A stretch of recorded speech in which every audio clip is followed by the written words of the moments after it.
복싱을 시작하고 가장 많이 들었던 말 중 하나가 정면으로 뛰지 마라 인데요. 이건 7일차의 모습입니다. 스텝을 뛸 때 정면, 즉 일직선 방향으로 뛰고 있습니다. 관장님 부활. 아니 11시 대각선 방향으로 뛰어. 에? 도대체 왜 그렇게 해야 되지? 이유가 명확하더라고요. 첫째, 정면으로 뛸 때보다 상대방한테 맞을 확률이 줄어든다. 둘째, 상대의 시야에서 벗어나 바디나 훅을 찔러 넣기 유리한 각도가 만들어진다. 셋째, 밸런스를 유지하기 더 쉽고 뒷발의 추진력을 받아 더 강한 펀치를 날릴 수 있다. 휴, 오늘 더 빡셌다. 복싱을 시작하면 가장 먼저 배우는 기술 원투! 투를 할 때 허리 회전이 잘 안 된다는 피드백을 받았는데요. 골반과 어깨를 충분히 회전하지 않으면 펀치에 힘이 실리지 않습니다. 오직 팔의 힘으로 치게 되는 거죠. 그러면 이렇게 냥냥 펀치만 치게 되는 거죠. 투를 할 때 뒷발을 밀며 골반 회전, 어깨 회전을 합니다. 요 힘을 그대로 주먹에 전달하는 거죠. 이때 무게중심을 앞발로 자연스럽게 이동합니다. 잽, 잽, 투! 원투, 원, 백, 원투! 골반과 어깨 회전에 신경 쓰며 열심히 쳐봅니다. 근데 이거 맞나요? 복싱장 가면 이거는 꼭 해줍니다. 바로 웨이트 트레이닝인데요. 일단 줄넘기, 섀도우 복싱, 원투, 샌드백까지 1시간 정도 해주고 숨 돌리고 턱걸이, 데드리프트, 벤치프레스, 런지, 복근 운동까지 40분 정도 해줍니다. 복싱을 시작하기 전 2년 좀 넘게 헬스를 했었는데요. 이때 만들어진 근력과 체력이 복싱을 하는데 엄청난 도움을 주고 있어요. 아마 헬스를 안 했으면 복싱을 2달 만에 포기했을 것 같아요. 복싱 도전기 99일차. 오늘은 제 인생 2번째 스파링을 했는데요. 원투를 최대한 많이 써먹어보는 게 목표였습니다. 심기일전해서 바디로 찔러 넣어보고 사실상 저만 진지하죠. 2라운드고요. 잽, 원투. 네, 짧죠? 사실상 코치님이 다 대주신 건데 그래도 맨날 섀도우랑 샌드백만 치다가 써먹어볼 수 있어서 좋더라고요. 근데 스파링하는 내내 코치님의 가슴 쪽으로만 쳤더라고요. 샌드백 타점을 높여서 쳐보라는 댓글이 떠올랐고요. 코치님을 졸졸졸 따라다녔는데 그렇게 하는 게 아니라 이렇게 반대로 돌아서 길목을 차단해야 한다라는 걸 또 배웠고요. 톡 하고 어퍼를 맞았는데 1도 안 아팠는데 그냥 순간 놀랬습니다. 제 인생에 턱주가리를 맞아본 적이 없어서 당황스럽더라고요. 그래도 끝까지 주먹을 뻗어보려고 오늘은 시간당 10만원 하는 PT를 받으러 왔습니다. 파워리프팅 PT인데요. 파워리프팅은 일명 3대 운동에서 가장 무거운 중량을 들어올리는 걸 목표로 합니다. 근데 저는 중량을 갱신하는 게 당장의 목표는 아니에요. 평생 가져갈 운동이니까 지금은 정확한 자세로 속도감 있게 중량을 다루는 법을 익히고 싶었어요. 문득 궁금해지더라고요. 복싱 선수들은 웨이트를 어떻게 할까? 찾아보니까 파워를 키우기 위해서 중량을 다루는 속도를 높이는 것에 집중하더라고요. 또 전신의 협응력을 높일 수 있는 운동을 많이 하고요. 복싱에 특화된 트레이닝을 하는 거죠. 다음엔 저도 복싱 선수들이 하는 웨이트 트레이닝을 따라 해보려고요.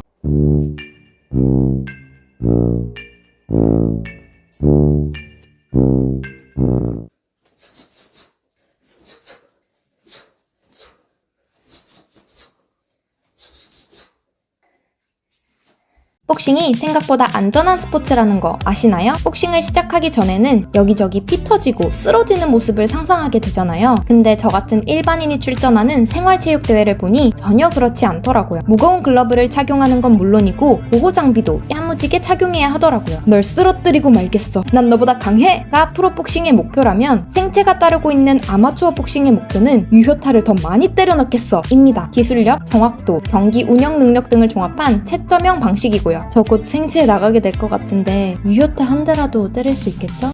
요 사다리 잘 활용하고 계신가요? 민첩성을 높이기 위해 활용되는 사다리 훈련. 키도 작고 리치도 매우 짧은 저 같은 사람에게는 빠른 스텝이 일종의 생존 무기라는데요. 상대에게 빠르게 붙기 위해 공격에 유리한 각도를 만들기 위해 날카롭고 빠른 스텝을 만들어 가야 하는 거죠. 찾아보니 이런 일반적인 훈련도 있고 복싱에 특화된 훈련도 있더라고요. 빠른 스텝 갖고 싶다. 오케이, 복싱 가볼까? 1차 고비, 2차 고비, 3차 고비. 하늘도 말리는군. 어떻게든 느릿느릿하게 스트레칭을 해주고 줄넘기로 몸을 풀어주다 보면 뭐지? 어느새 1시간 순삭. 운동 초보자에게 복싱은 가성비가 있는 운동일까요? 복싱 체육관이 월에 13에서 15만 원 정도 하더라고요. 하루 10분 정도 개인 지도를 받고 주 3회 운동한다고 치면 한 달에 약 2시간 정도 PT를 받는 건데요. 헬스 PT가 시간당 5만 원 정도 하니까 한 달로 치면 2번 PT를 받고 헬스장 이용료로 3에서 5만 원 정도를 더 내는 것과 같네요. 이렇게만 보면 가성비가 또이또이해 보이는데 헬스 PT는 트레이너 선생님과의 약속 때문이라도 가는데 복싱은 그런 게 없다 보니까 힘들어서 하루 이틀 안 나가다 보면 한 달이 훌쩍 가고 그렇게 15만 원을 그냥 날릴 수도 있겠더라고요. 10년 전에 한 달도 안 되어서 복싱을 포기했었던 제 경험담이고요. 저는 헬스를 2년 넘게 했을 때쯤 복싱에 다시 도전을 했는데요. 주 4에서 5회 복싱장에 가서 빡세게 운동을 할 수 있게 된 지금에서야 가성비가 있다고 말할 수 있을 것 같네요. 오늘은 14살 차이가 나는 중1 남자 학생과 스파링을 했는데요. 시작하자마자 연타를 맞아서 꽤나 당황스러웠습니다. 그래도 맞더라도 주먹을 계속 던져보자 하는 마음이었고요. 원투를 제대로 써먹어보고 싶었는데 스텝은 안 나가고 주먹만 계속 나가더라고요. 그래도 숙여서 들어가보고 또 맞고 구석탱이에 자꾸 몰리더라고요. 재빠르게 빠져나오려고 노력을 했습니다. 네, 뭔가 허우적대고 있죠? 나름 침착함을 찾으려고 상대를 좀 살펴봤고요. 근데 또 바로 쳐맞죠? 그래도 바디 한번 찔러 넣어보고 2라운드고요. 뒷발은 질질 끌고 있죠? 수그리다가 올려서 쳐보고 뒷손 쳐내고 넣어보고 근데 발의 보폭이 자꾸 커지더라고요. 무엇보다 침착함을 유지하는 게 제일 어려웠습니다. 끝날 때쯤 되어서야 원투를 제대로 못한 것 같아서 해봤고요. 스텝 연습 많이 해야겠죠? 며칠 전 중1 남자 학생과 스파링을 하며 가장 부족하다고 느꼈던 스텝. 상상 속에서는 샤샤샥 하고 빠르게 다가가서 팡팡 하고 치는데 현실은 근데 상상과 현실의 괴리? 그까이 거 조금씩 좁혀가면 되는 거 아니겠습니까? 트리플 잽이 잘 안 돼서 코치님께 물어보니 제 앞발에 문제가 있었더라고요. 먼저 뒷발을 밀고 앞발과 앞손이 동시에 나가야 하는데요. 이때 앞발은 앞꿈치를 위주로 디디면 스피드가 죽지 않더라고요. 저는 발 전체로 디디다 보니까 자꾸 중간에 끼익끼익 하고 멈춰 서더라고요. 그래도 조금은 나아진 것 같기도 하고. 오늘은 10km 러닝을 하고 고깃집에서 혼자 고기를 구워 먹을 겁니다. 요즘엔 복싱과 웨이트 위주로 운동을 해서 거의 3개월 만에 뛰는 건데요. 복싱과 러닝 각자의 매력이 있지만 복싱은 아직 4개월 차다 보니 스트레스가 엄청 풀린다는 느낌은 잘 안 드는 것 같아요. 오늘은 아무 생각 안 하고 그냥 시원하게 달리고 싶었습니다. 맞다. 지금 여름이지? 사실 나우야 선수처럼 아침 러닝을 하려고 했는데요. 4.4km밖에 안 뛰었는데 너무 힘들더라고요. 근데 무더운 날에 무리하면 안 되니까 식혜 마시면서 충전하고 다시 뛰었습니다. 드디어 고깃집 앞에 도착인데 아직 8.8km네? 만올림 하시죠. 갈매기살 목살 야무지게 구워주고 밥 위에 올려서 냠. 행복해. 복싱에 대해 1도 모를 때 4개월 차쯤 되면 이렇게 샌드백을 칠 수 있지 않을까? 라고 상상했는데요.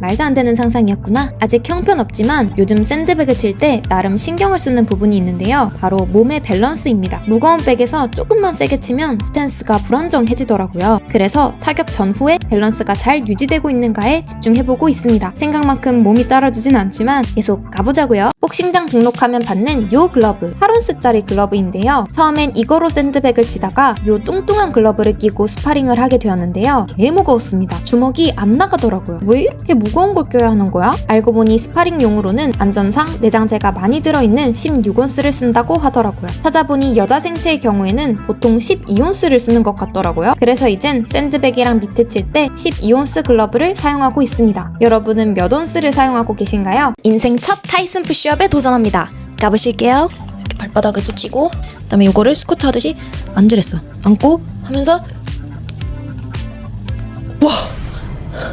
이게 상체 하체 코어를 다 단련할 수 있는 엄청난 전신 운동인데요. 타이슨은 하루에 500개씩 했대요. 전 한 번에 5개까지 밖에 안 되더라고요. 5개씩 3세트 했습니다. 와우!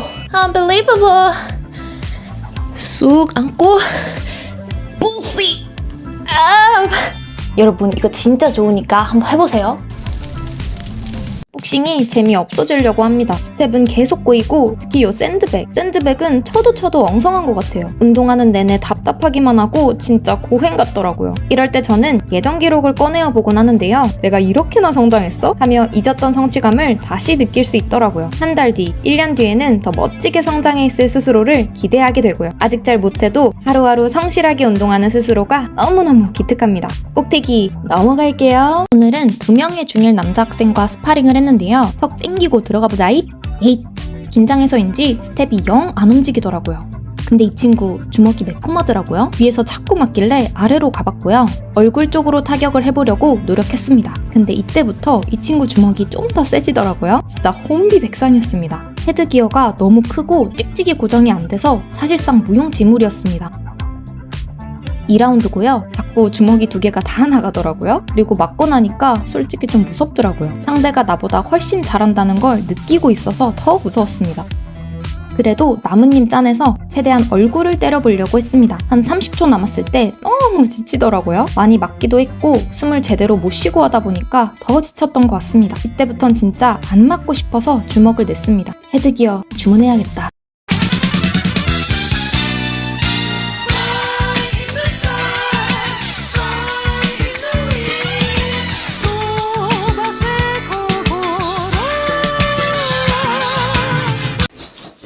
이렇게 호흡을 뱉는 이유는 이렇게 안 하면 뒤지게 힘들기 때문입니다. 집중하다 보면 저도 모르게 숨을 참게 되는데 그러면 진짜 슉슉 하고 숨을 쉴 때에 비해 3배 이상은 더 힘들더라고요. 코로 숨을 들이쉬고 주먹을 낼 때 이때 순간적으로 코어에 힘이 잡히는데요. 그러면 바디샷을 맞아도 덜 아프고 빤지력도 높아진다고 합니다. 근데 다 모르겠고 그냥 안 하면 뒤지게 힘든 별거 아닌 일에 화가 계속 치미는 날, 이런 날일수록 운동을 꼭 해줘야 됩니다. 뭘 위해서다? 나의 인성을 지키기 위해서다. 인성이 더 이상 파탄나지 않게 하기 위한 제 나름의 노하우랄까요?